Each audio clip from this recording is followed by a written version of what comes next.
남북 정상회담을 일주일 앞둔 오늘 분단 뒤 처음으로 남북 정상 간 직통 전화가 개설됐습니다. 두 정상의 첫 통화가 조만간 이루어질 예정입니다. 6.25 전쟁 정전협정 당사국인 미국과 중국이 전쟁 종전선언을 공식적으로 지지하고 나섰습니다. 한반도 평화 정착을 위한 남북 정상의 논의가 탄력을 받게 됐습니다. 김경수 의원이 드루킹 김모 씨에게 기사 10건의 주소를 직접 보내고 홍보까지 요청한 사실이 확인됐습니다. 드루킹 김 씨가 1월뿐 아니라 지난달에도 기사 댓글을 매크로로 조작한 정황도 드러났습니다. 한국 GM 노사가 임금 단체 협상 막판 교섭을 5시간 넘게 벌였지만 끝내 결렬됐습니다. 사측은 법정 관리 신청 수순에 들어갈 태세지만 노사 간 극적 합의에 이를 가능성도 남아 있습니다. 조현민 대한항공 전무가 음료 투척 사건 당시 광고회사 직원들에게 한 폭언 내용을 KBS가 입수했습니다. 제작비를 한 푼도 주지 말라며 8분 동안 폭언과 고성이 계속됐습니다.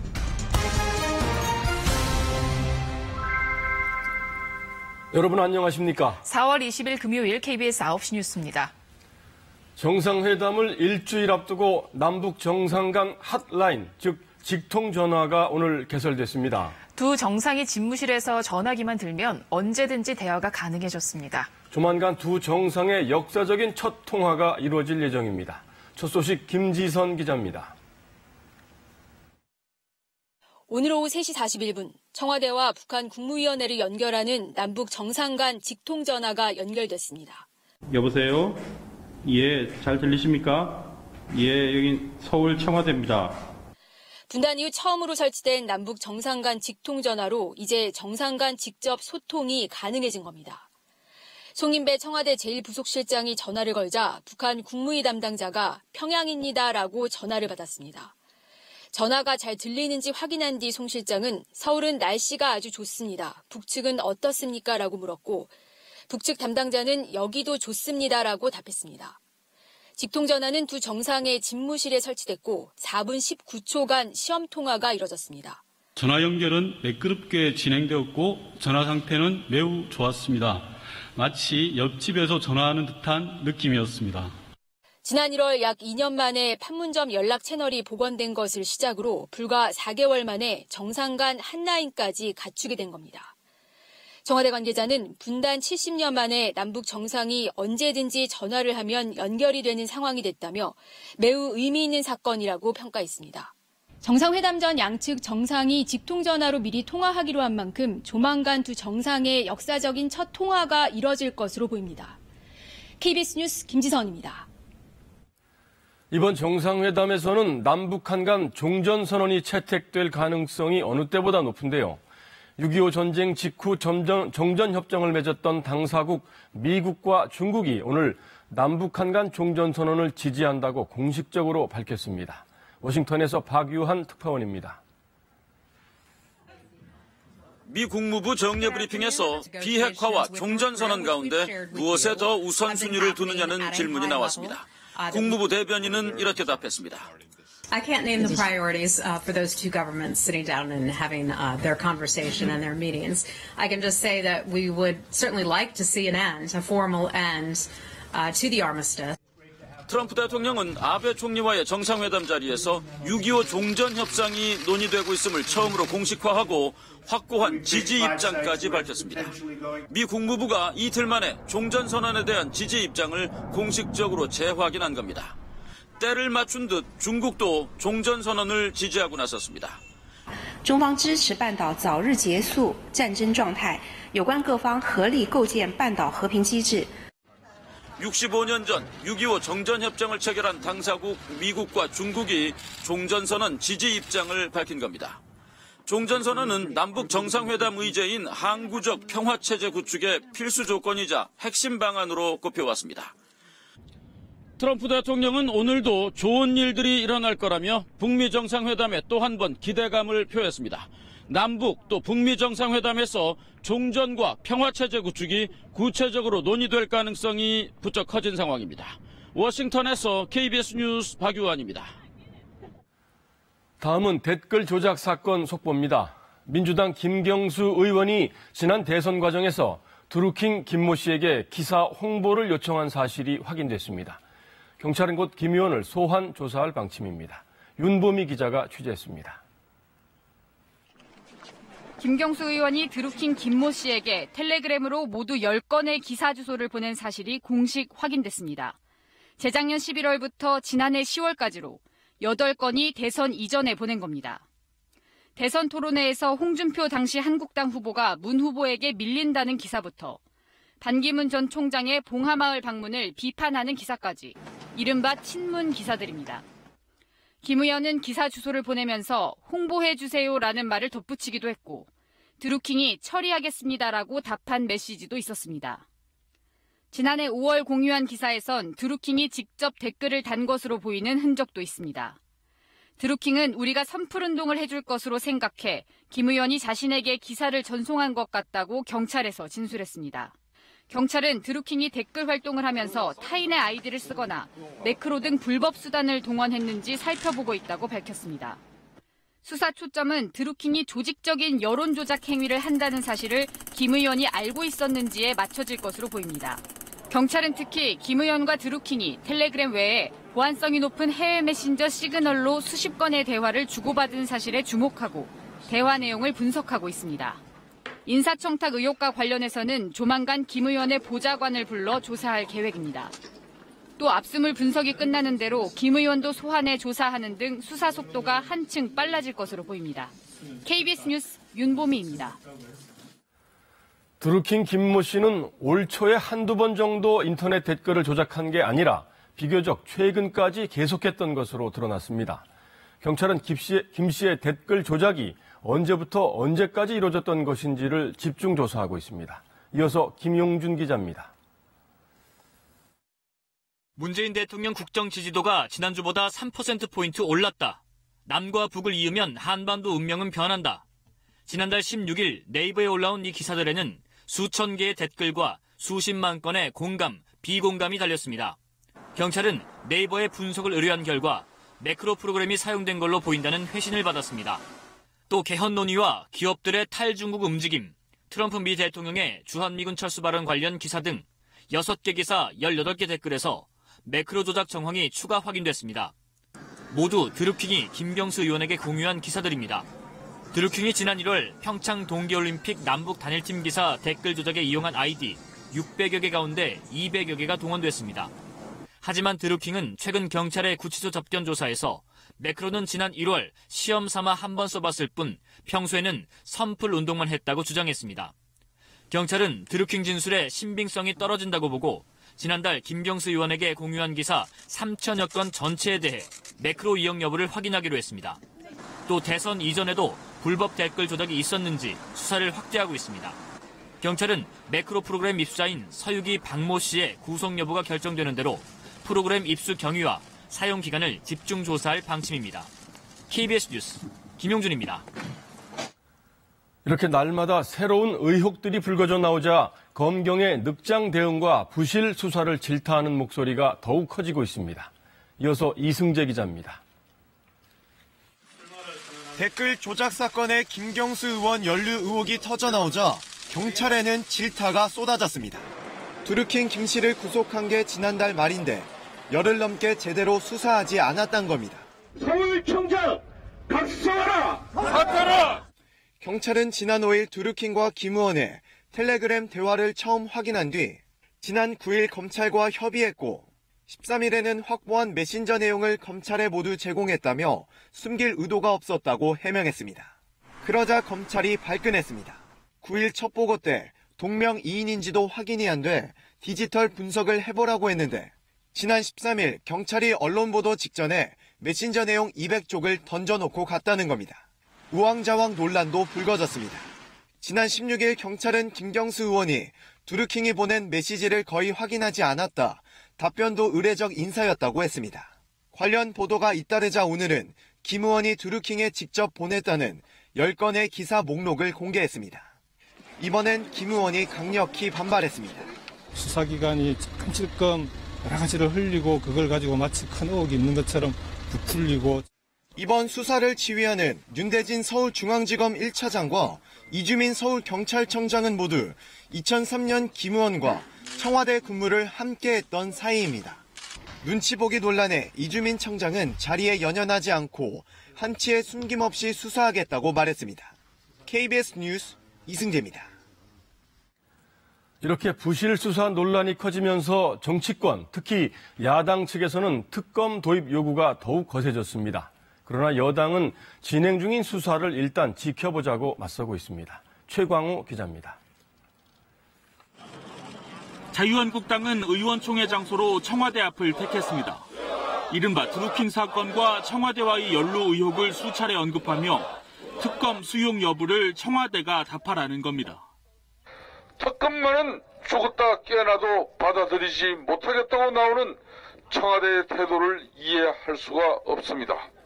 일찌감치 특검 카드를 꺼낸 한국당에 이어 바른미래당도 민주당을 제외한 정당 추천으로 특별검사를 임명하는 내용의 특검법 발의를 추진 중입니다. 경찰과 검찰은 본인 스스로가 특검의 수사 대상입니다. 우리 당은 특검을 당론으로 정해서 끝까지 관철시킬 것입니다.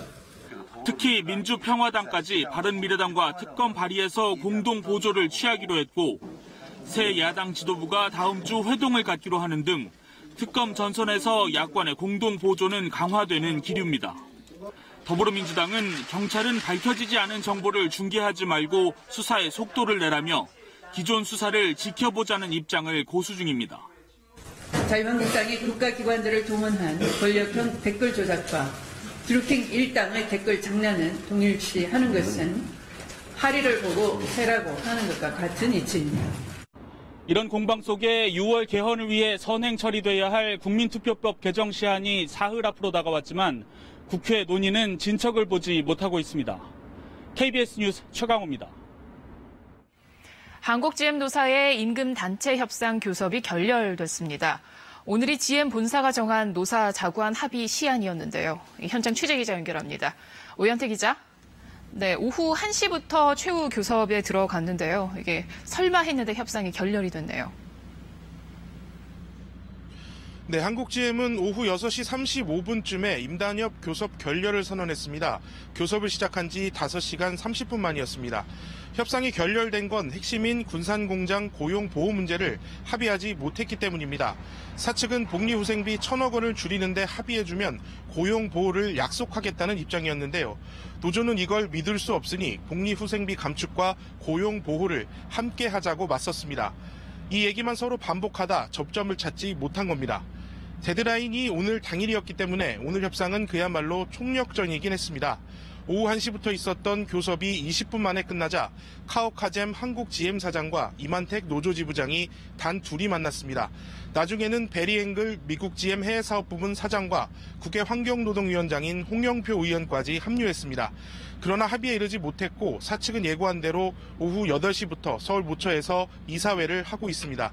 안건은 교섭 결렬에 따른 법정관리 신청 승인인데 곧 결과가 나올 걸로 보입니다. 네, 노조는 아직 가능성을 열어두고 있는 것으로 보이는데요. 내일 추가 교섭이 있습니까? 네, 노조는 결렬 직후 기자들과 만나서 내일 다시 교섭을 할 거다 이렇게 말했습니다. 사측이 오늘 이사회를 연기할 수는 없다고 해서 이사회가 열려 법정관리 신청이 승인이 되겠지만 아직 끝난 게 아니란 겁니다. 주말에 만나서 다음 주 월요일까지 합의를 하면 사측이 법정관리 신청 승인을 주주총회를 통해 취소하겠다고 했다는 게 노조 주장입니다.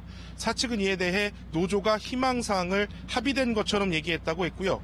그럼 그게 공식 입장이냐고 묻자 노코멘트라고 했습니다. 이러한 반응을 보면 주말에 물밑 접촉을 통해 교섭을 다시 할 가능성도 점쳐볼 수 있습니다.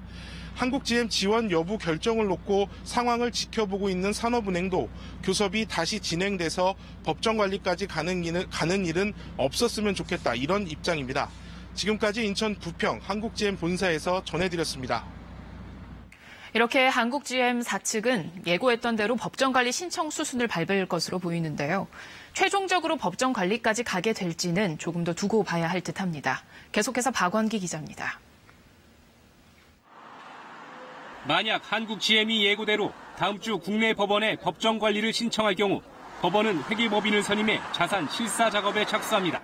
기간은 보통 2달 정도가 걸리는데 법정관리가 받아들여지게 되면 한국GM의 기존 채무와 채권은 모두 동결됩니다. GM에 부품을 공급하는 협력업체들이 돈을 제때 제대로 받기가 어려워진다는 겁니다. 이번 달만 해도 GM의 협력업체 지급 대금이 4천억 원대에 이르는 것으로 추산되는데 향후 협력업체의 줄도산이나 대량 실직 사태가 이어질 수도 있습니다. 일개 자동차 산업에서 끝나는 것이 아니고 한국 경제가 좀 휘청거릴 정도의 그 정도 충격이 분명히 올 것으로 생각이 됩니다. 하지만 한국 GM은 그동안 노조에는 법정 관리 카드를 내밀면서도 우리 정부 측엔 한국에 계속 남고 싶다는 뜻을 강조해 이중 전략을 펴는 게 아니냐는 의심을 받아온 게 사실입니다. 한국 GM 지분 17%를 소유한 산업은행도 법정 관리가 개시되면 사실상 할 수 있는 일이 없게 돼 GM 본사가 마음만 먹으면 한국 GM의 철수도 가능하게 됩니다. 이 때문에 노조도 오는 23일까지 추가 협상 의지를 밝힌 상황이어서 노사가 극적 합의에 이를 가능성도 완전히 배제할 수는 없는 상황입니다. KBS 뉴스 박원기입니다. 다음은 대한항공 관련 소식입니다. KBS가 논란이 되고 있는 조현민 전무의 음료수 투척 사건 당시 녹취 파일을 입수했습니다. 8분 내내 조 전무의 폭언과 고성이 이어졌습니다. 황경주 기자가 단독 보도합니다. 지난달 16일 대한항공 본사에서 열린 광고회의. 광고 대행사의 영국편 광고 촬영 보고가 시작된 지 2분도 안 돼 조현민 전무의 폭언이 시작됩니다. 촬영 장소가 마음에 안 든다며 이 광고 안 한다고 소리를 높였고 제작비를 한 푼도 주지 마라, 출입증을 다 반납시키라고 고성을 질렀습니다. 또 이 사람들 얼굴을 다시는 보기 싫다, 대행사 이름도 꺼내지 마라, 대행사와 하는 일을 모두 관두라고 폭언했습니다. 조 전무는 8분간 폭언과 고성을 이어가다 매실음료를 대행사 팀장에게 끼얹고 사무실을 나가버립니다. 회의는 10분 만에 끝났고 대행사 측은 한마디도 하지 못했습니다. 회의 당시 상황은 대행사 직원 휴대전화에 모두 녹음됐고 KBS는 녹취록을 확인했습니다. 조 전무가 던졌거나 밀쳤는지 유리잔이 깨지는 소리도 그대로 녹음됐습니다. 조 전무는 회의 내용 녹음 사실을 확인한 뒤 대형 로펌 2곳을 선임해 법적 대응에 나섰습니다. 경찰은 조 전무의 갑질 의혹이 잇따라 제기됨에 따라 다른 의혹들도 조사해 상습 폭행 혐의를 적용하는 방안을 검토하기로 했습니다. KBS 뉴스 황경주입니다. 이번 조현민 전무의 갑질 논란으로 몇 년 전 있었던 장녀 조연아 씨의 땅콩 회항 사건과 또 차남 조원태 씨의 뺑소니, 또 70대 노인 폭행 사건도 다시 거론되면서 한진과 3남매에 대한 비난 여론이 높은데요. 이들은 그룹 내에서 어떤 직책을 맡고 있고 또 자질은 충분한 건지 김준범 기자가 분석해봤습니다. 한진그룹 조양호 회장은 3남매를 두고 있습니다. 땅콩 회항으로 유명한 장녀 조연아 씨, 외아들 조원태 씨, 그리고 이번에 문제가 된 차녀 조현민 씨. 이들 세 자녀는 모두 차례로 대한항공에 입사했습니다. 각각 입사한 해와 임원이 된 해를 한번 비교해 보시죠. 금수저라는 표현 정말 말 그대로입니다. 자, 이번엔 3남매의 공식 직책을 한번 들여다보겠습니다. 올 1분기 기준으로 조원태 씨 4곳, 조연아 씨 1곳의 임원을 맡고 있습니다. 땅콩 회항 사건으로 물러났다가 최근 호텔 계열사로 이렇게 복귀했습니다. 그러면 조현민 씨는 어떨까요? 모두 7곳의 임원을 맡고 있습니다. 우리가 익숙한 조현민 전무는 대한항공의 직책이고요. 전체적으로 3곳의 대표이사, 1곳의 부사장, 그리고 2곳의 전무를 맡고 있습니다. 그러면 다른 재벌도 다 마찬가지 아니냐? 이런 의문 역시 나올 수 있습니다. 그래서 30대 재벌과 함께 비교해봤습니다. 이재용 부회장은 1곳, 정의선 부회장은 4곳의 임원입니다. 전체 재벌 3, 4세 자녀들 중 조현민 씨의 직책이 가장 많았습니다. 최다관왕입니다. 그런데 이 7개 회사 중 5개는 비상장사입니다. 대부분 대한항공 등 주력 계열사에서 일감을 받아서 돈을 버는 방식입니다. 말 그대로 땅 짚고 헤엄치기입니다. 이들 회사에서 받는 조현민 씨의 급여 그리고 주주로서의 배당은 연간 최소 10억 이상 그리고 1억 7천만 원 정도로 추정이 됩니다. 7개사의 임원 업무를 동시에 수행하는 슈퍼 임원, 어떻게 생각하십니까? 이들 회사에 종사하는 직원은 2만 2천여 명입니다. KBS 뉴스 김준범입니다. 네, 이번에는 대한항공의 이런 오너 리스크 문제에 대해 심층 취재한 김덕훈 기자 얘기 나눠보겠습니다. 네, 김 기자. 네. 대한항공 하면 일단 이름부터가 한국을 대표하는 항공사 아닙니까? 그런데 요새 여론이 많이 안 좋죠? 어느 정도입니까? 네, 이제 거듭되는 폭로에 여론이 점점 더 악화되고 있습니다. 말씀처럼. 그래서 대표적으로는 청와대 국민청원에 대한항공의 국적기 자격을 박탈하라는 글이 하루에도 수도 없이 올라오고 있습니다. 네. 갑질 논란이 뭐 한두 번은 아닌데 이번에는 유독 분노가 큰 느낌입니다. 왜 그런 걸까요? 네, 거기에는 여러 가지 분석이 있는데요. 아까 말씀하신 것처럼 일단 회사명에 대한, 영어로는 코리안이라는 얘기가 들어가잖아요. 그렇죠. 그렇기 때문에 국민 기업으로 인식하는 사람들의 수도 많고 그렇기 때문에 이런 무리가 벌어졌을 때 분노하는 정도도 큰 것 같습니다. 네, 또 대한항공의 역사를 살펴봐도요. 애초에 공기업에서 출발하지 않았습니까? 네, 맞습니다. 이 대한항공의 전신은 1962년 설립한 대한항공공사였습니다. 네. 이것을 한진그룹 창업주인 조중훈 회장이 사들이면서 대한항공이 된 겁니다. 그 이후에 이 아시아나항공이 설립될 때까지 사실상 정부가 이 항공사의 독점을 보장을 하면서 기업이 계속 성장하게 된 겁니다. 네, 대한항공이 이렇게 정부의 도움을 받았던 배경에는 또 혼맥이 숨어 있지 않습니까? 그래서 또 정경유착이라는 비난도 많이 받았고요. 네, 맞습니다. 이제 조현민 전무 외에도 또 다른 갑질 논란을 부르는 가족 구성원이죠. 조 회장의 부인인 이명희 씨 얘기입니다. 네. 이 씨는 1973년 조 회장과 결혼을 하게 되는데요. 당시에 이 씨는 이재철 당시 교통부 차관의 딸이었습니다. 당시 교통부는 항공정책을 총괄하는 정부 부처였고요. 네. 그렇기 때문에 1960년대와 70년대를 우리가 살펴보면 사실 정경유착이 심하지 않았습니까? 그렇죠. 그래서 이제 혼사 뒤에는 이 기업이 성장을 거듭하게 되고요. 그렇기 때문에 이 씨가 대한항공 안에서의 아무런 직책도 없지만 목소리를 크게 낼 수 있는 이유 중에 하나로 분석이 되고 있습니다. 네, 또 그런 배경이 숨어 있었네요. 몇 년 전에 장녀 조연아 씨가 무리를 일으킨 적도 있고 해서 유독 이 한진가가 갑질 논란이 많은 그런 느낌입니다.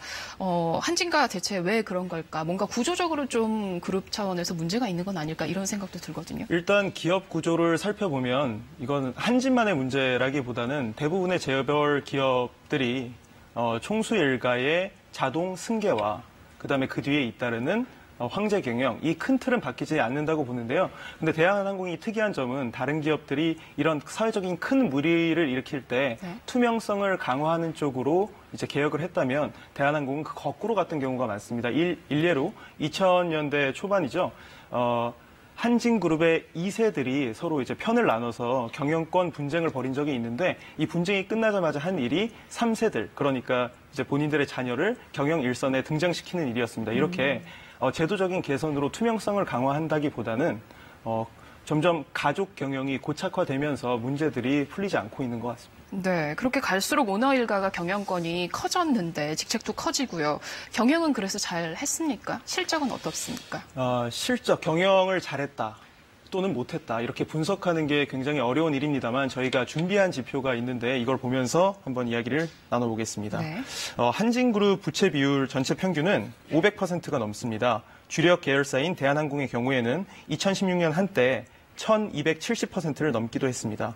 앞서 김준범 기자가 설명했듯이 이렇게 회사 사정이 어려워지는 동안 조양호 회장과 3남매는 계속해 그룹 내 직책을 늘려갔습니다.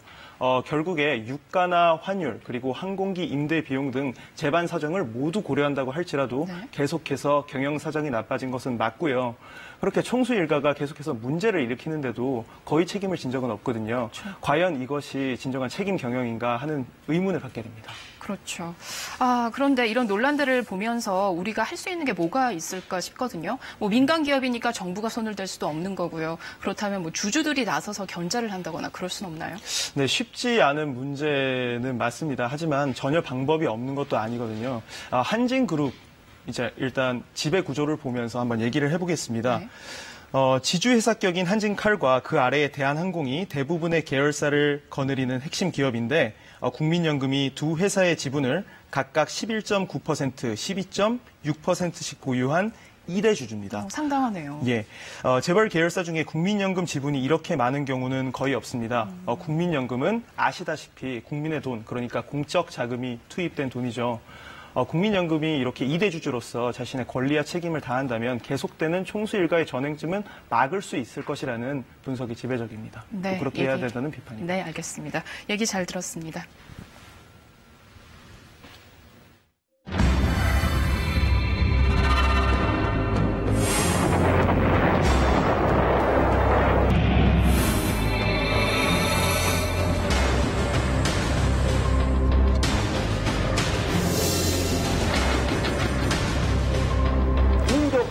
대단계를 도모하여야 한다.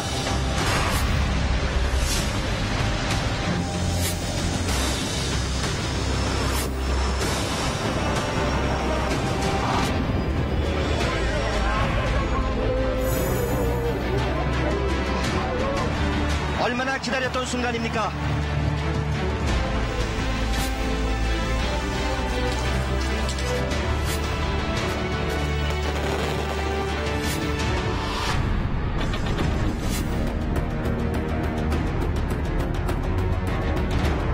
수습한 시험 완전 성공.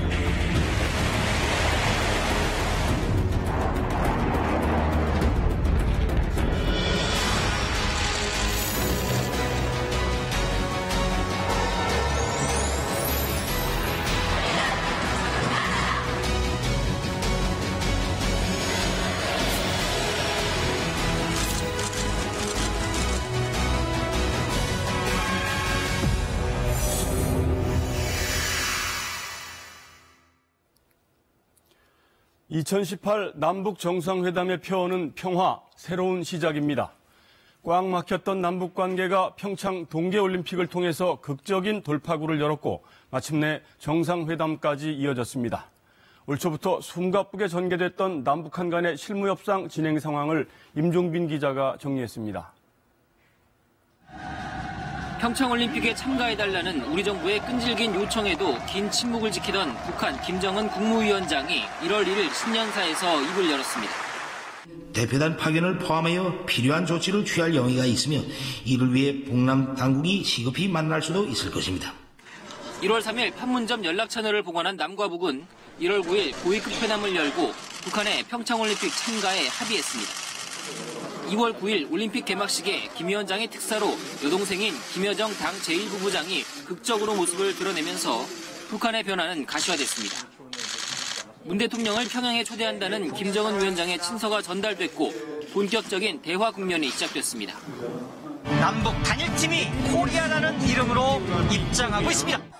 선수단의 공동 입장을 비롯해 아이스하키 단일팀과 공동 응원으로 남북은 평화 의지를 확인했고 현성월 단장이 이끄는 북측예술단의 공연은 대화 분위기를 한껏 끌어올렸습니다.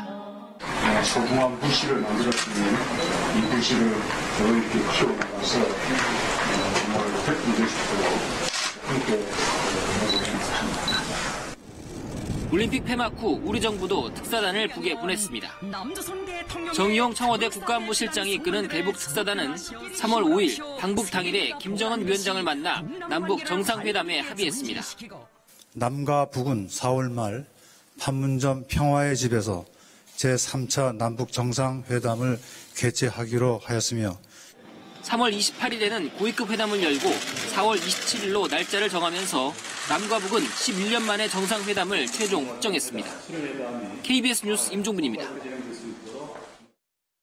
그러면 여기서 정세현 전 통일부 장관을 모시고 남북 정상회담 전망과 의제 등에 대해서 하나씩 짚어보도록 하겠습니다. 장관님 어서 오십시오. 반갑습니다. 네, 오랜만입니다. 네. 먼저 어제 본론으로 바로 들어가면 문재인 대통령께서 그런 말씀을 하셨어요. 북한이 완전한 비핵화 의지를 갖고 있다. 또 큰 틀에서 합의가 어렵지 않다. 이런 말씀을 공개적으로 하셨단 말이죠. 대통령이 이런 말까지 할 정도면 북한이 진짜로 중대한 태도 변화가 있다. 이렇게 해석을 해도 되는 건가요? 우선 첫째 특사단이 다녀오지 않았습니까? 예. 특사단한테 김정은 위원장이 했던 말이 있고, 그걸 이제 미국에 가서 트럼프 대통령한테 전달을 하니까, 예. 트럼프 대통령이 바로 북미 정상회담을 4월이라도 하고 싶다는 식으로 적극적으로 나오지 않았어요? 예. 그러니까 트럼프 대통령이 북미 정상회담을 적극적으로 하고 싶어도록 만들 정도로 그때부터 의지가 비핵화 의지가 분명했다는 얘기고 다시 재확인된 거를 지금 한미가 공유하기 때문에 트럼프 대통령이 이번 회담이 아주 잘 될 거라는 얘기를 했고 장담하지 않았어요? 그렇죠. 트럼프 대통령이 장담할 정도로 지금 비핵화의 의지가 분명해졌기 때문에 문 대통령도 맘 놓고 국민들한테 보고를 그렇게 하신 거죠. 그렇군요. 이번 정상회담 의제가 이제 크게 한반도 비핵화와 한반도 평화협정 체결, 그 다음에 남북관계 발전 이렇게 이제 굉장히 포괄적인 주제들인데 두 정상이 이제 만나 앉아가지고 이 포괄적인 주제를 어느 정도 수준까지 합의를 할 수가 있을까요? 비핵화 문제와 평화체제 문제 관련해서는 최종적인 결론을 내기는 어렵다고 봅니다. 우리 공동포럼문에 합의문에. 그러나 남북관계 발전이라고 하는 데 있어서는 그건 남북 사안이기 때문에 상당한 정도의 이제 진전된 표현을 그 합의를 할 수 있다고 생각하는데 2007년 14 정상회담 이후에 총리급 회담 등을 통해 가지고 남북이 합의한 사업들이 40개가 넘습니다. 40개 중에 유엔 대북 제재와 관련 없이 무관하게 시작할 수 있는 것들이 절반은 돼요. 그런 것은 재개하는 쪽으로 할 수 있고 이산가족 상봉 사업 같은 것은 뭐 합의하면은 바로 시작할 수 있지 않습니까?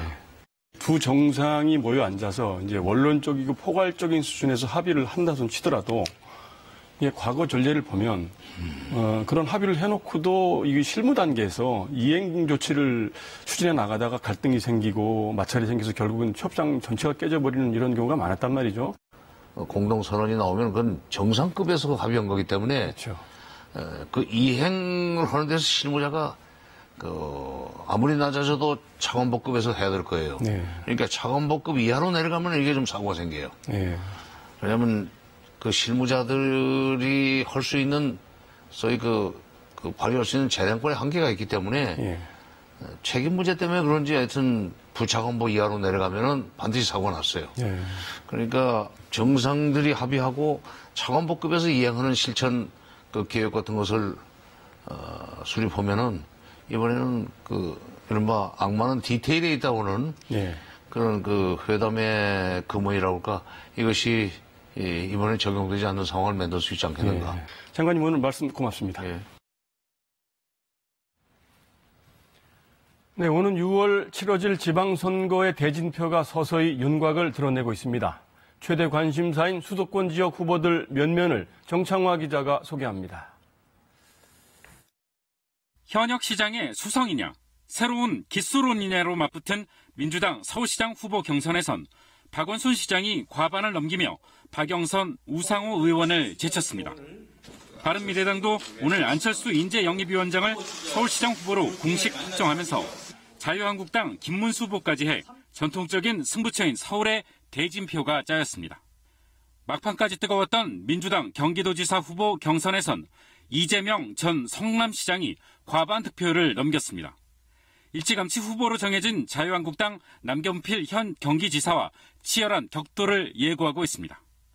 인천은 이미 후보를 확정지은 상태입니다. 인천시장 선거의 최대 관심사는 한국당 유정복 현 시장이 재선에 성공할지, 박남춘 의원을 내세운 민주당이 4년 만에 탈환에 성공할 수 있을지입니다. 열흘 뒤 4월 임시국회가 막을 내리게 되면 여야는 본격적인 지방선거 체제에 돌입하게 됩니다. KBS 뉴스 정청화입니다.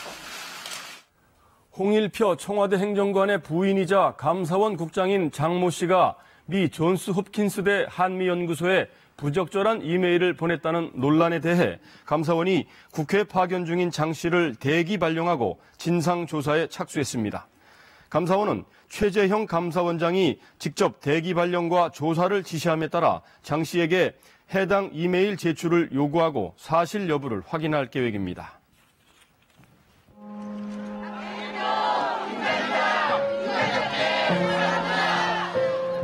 장애인하고 비장애인하고 똑같은 시설이 돼 있고 똑같이 누릴 수만 있다면 굳이 장애인을 아니라고 단정지어서 나를 만들 필요가 없잖아요. 누구나 평범하게 살아갈 수 있는 그날을 꿈꿉니다.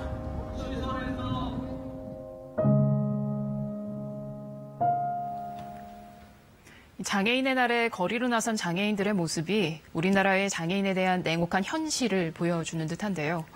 장애인 복지의 핵심인 일자리의 경우 기업 규모가 클수록 장애인 고용을 기피하는 것으로 나타났습니다. 윤지영 기자입니다. 아이스 초코 2잔이요? 네, 3,000원입니다. 한 대기업이 장애인 채용을 위해 100% 출자해 만든 장애인 사업장입니다. 커피 전문점과 환경미화, 차량 관리 등 다양한 업무를 발굴해 장애인을 채용하고 있습니다. 손님들과 이렇게 상대하고 제가 커피를 좋아해서 커피 맨날 만드는 것도 좋고. 천연 비누를 만들어 파는 이 사회적 기업엔 발달장애인 15명이 일하고 있습니다. 작업 속도가 상대적으로 늦다 보니 직원이 더 많이 필요한데 인건비 일부는 대기업으로부터 지원받습니다. 한 명만 고용을 하면 될 일을 5명의 발달장애인을 추가적으로 채용을 하고 있는 셈인데요. 이 5명의 발달장애인 채용에 들어가는 비용을 인센티브로 인정을 해주어서 현금으로 투자를 해주는. 하지만 전체 기업들의 장애인 직접 채용이나 지원 활동은 여전히 부족합니다. 특히 기업 규모가 클수록 장애인 고용엔 오히려 소극적인 것으로 나타났습니다. 자산 총액 10조 원 이상인 대기업 집단은 19.2%로 최저 수준을 기록했습니다. 장애인을 채용하는 대신 벌금 성격의 부담금을 내겠다는 겁니다. 정부는 최근 기업 규모에 따라 장애인 고용 부담금을 차등부과하는 개선책을 내놨지만 기업들은 고용 의무를 돈으로 때우고 있는 현실이어서 실효성은 여전히 미지수입니다. KBS 뉴스 윤지연입니다. 미혼모들의 현실을 짚어보는 연속 기획 4번째 순서입니다. 오늘은 미혼모를 바라보는 우리 사회의 시선은 어떤지 박혜진 기자가 짚어봤습니다. 미혼모의 권리는 아동의 인권이다. 편견 없이 차별 없이 아이 키울 수 있는 사회로. 아이를 버리게 만드는 사회에서 키울 수 있는 사회로. 미혼모의 권리는 아동의 인권이다. 사회적 현실이 그래도 낙태를 해야 그나마 홀로라도 사회생활을 할 수가 있잖아요. 사회에서도 많이 배려를 하고 정부에서도 많이 배려를 해줘야지 좀 많이 발전은 될 것 같아요. 미혼모에 대한 시민들의 생각을 좀 더 자세히 알아봤습니다. 보시면 미혼 남성과 미혼 여성이 결혼 전에 성관계를 해도 괜찮다는 응답이 각각 50%, 45%가량 됩니다. 비슷하죠. 그런데 미혼 여성이 아이를 낳고 키우는 데 대한 인식은 부정적으로 바라본다는 응답이 91%에 달했는데요. 많은 분들이 다양한 가족 형태를 인정하지 않는 사회적 편견, 미혼모를 부정적으로 그리는 언론과 대중문화, 혼전순결을 강조하는 가치관이 이유라고 답했습니다. 이처럼 부정적 시선이 압도적이지만 미혼모 가정도 정상 가정으로 보아야 하느냐는 질문에는 그렇다는 답변이 그렇지 않다는 답보다 높았습니다. 미혼모에 대한 편견과 차별을 해소하기 위해서 범국민 캠페인을 할 계획 중에 있습니다. 또한 양육비 지원이 현실적이지 않아서 앞으로 지원 금액을 늘려가도록 하겠습니다.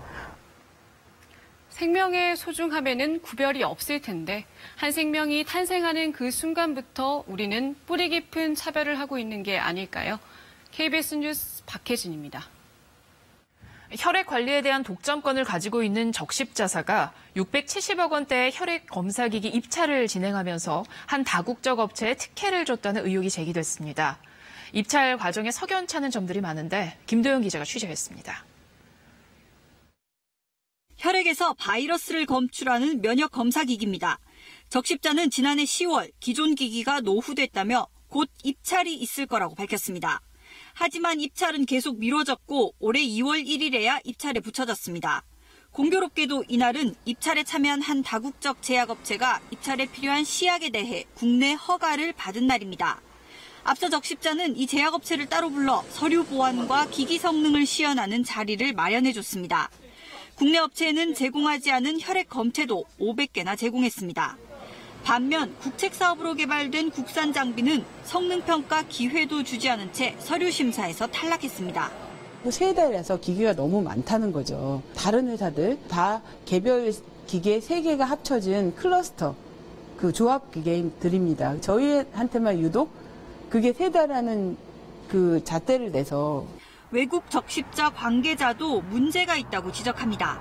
I had never seen any of the Red Cross organizations disqualify a vendor without doing the technical evaluations, especially when it came to a time that it was the country's own national vendor. 적십자 측은 국내 대학교 등에도 혈액검체를 제공했다며 특혜 의혹을 부인했습니다. 하지만 제공업체는 보안이라며 공개하지 않았습니다. 정확하고 우수한 장비라든지 시약을 사용하는 게 가장 중요합니다. 절차하고 방법도 국가계약법에 따라서 공정하고 엄격하게 진행을 하고 있습니다. 적십자는 2016년에도 해당 기기 입찰 과정이 불공정하다는 이유로 보건복지부 감사와 경고 처분을 받았습니다. KBS 뉴스 김도영입니다. 간추린 뉴스입니다. 일본 여야 의원과 고위 관료 80여 명이 오늘 2차 대전 A급 전범들이 합사된 야스쿠니 신사를 집단 참배했습니다. 외교부는 야스쿠니 신사가 과거 식민 지배와 침략의 역사를 미화하는 상징인 만큼 어떤 이유로도 참배는 정당화될 수 없다는 게 우리 정부의 기본 입장이라고 밝혔습니다. 문재인 대통령이 미국 시사주간지 타임이 선정한 가장 영향력 있는 백인 명단에 이름을 올렸습니다. 타임이 문 대통령을 선정한 것은 평창 동계올림픽 개최를 계기로 남북 정상회담을 성사시키고 북미 정상회담을 중재하는 역할을 한 점을 높이 평가한 데 따른 것으로 보입니다. 국내외 휴대전화 단말기 출고 가격이 다음 달 2일부터 방송통신 이용자 정보 포털 사이트에 공개됩니다. 비교 대상 국가는 우리나라와 중국을 포함한 17개 나라이며 비교 대상 단말기는 출고가 80만 원 이상의 고가 단말기와 판매량이 높은 중저가 단말기 등입니다. 충북 증평군에 사는 언니와 4살배기 조카가 숨진 것을 알고도 몇 달 동안 방치한 채 언니의 차를 처분한 뒤 해외로 달아났던 여동생 36살 정모 씨가 구속됐습니다. 인도네시아와 모로코 등에서 도피 생활을 하던 정 씨는 그제 인천공항으로 귀국해 경찰에 체포됐습니다. 조연급으로 여겨지던 원로 배우들이 최근에는 주연급으로 캐스팅되며 흥행을 주도하고 있습니다. 무르익은 연기력을 바탕으로 나이가 들어도 변함없는 열정으로 중무장한 이 원로 배우들을 기현정 기자가 만나봤습니다. 내가 덕구인데. 내가 덕구다! 조선 가정의 이야기를 따뜻하게 그려낸 영화 덕구. 올해 84살의 원로 배우 이순재 씨가 주인공입니다. 신인 감독의 저예산 영화여서 출연료도 받지 않았습니다. 62년 차 연기 노장의 깊이 있는 연기로 관객 28만 명을 넘어 잔잔한 흥행몰이를 하고 있습니다. 언제든지 얼마든지 더 추구해야 될 앞에 과제가 항상 있는 거예요. 그러니까 완성이 없고 결과가 없다는 얘기입니다. 그래서 이게 해볼 만한 집이죠. 간절히 나를 잡아준다면 견딜 수 있지. 25년 만에 연극 무대에 오른 최보람 씨. 매번 연기혼을 쏟아내야 하는 연극 특성상 체력적으로는 힘에 부칩니다. 나오는데 무대가 커면서 도저히 참으로 어려워요. 그걸 걱정을 했더니 대사도 까먹고 그랬어요. 하지만 노배우의 경험에서 나오는 연륜은 젊은 배우들에게 오히려 힘을 줍니다. 더 감각이 젊으신 부분들이 굉장히 많아요. 이렇게 하면 어떨까라고 제안하시는 부분들이 사실은 되게 좋은 것들이 많아서 올해 78살인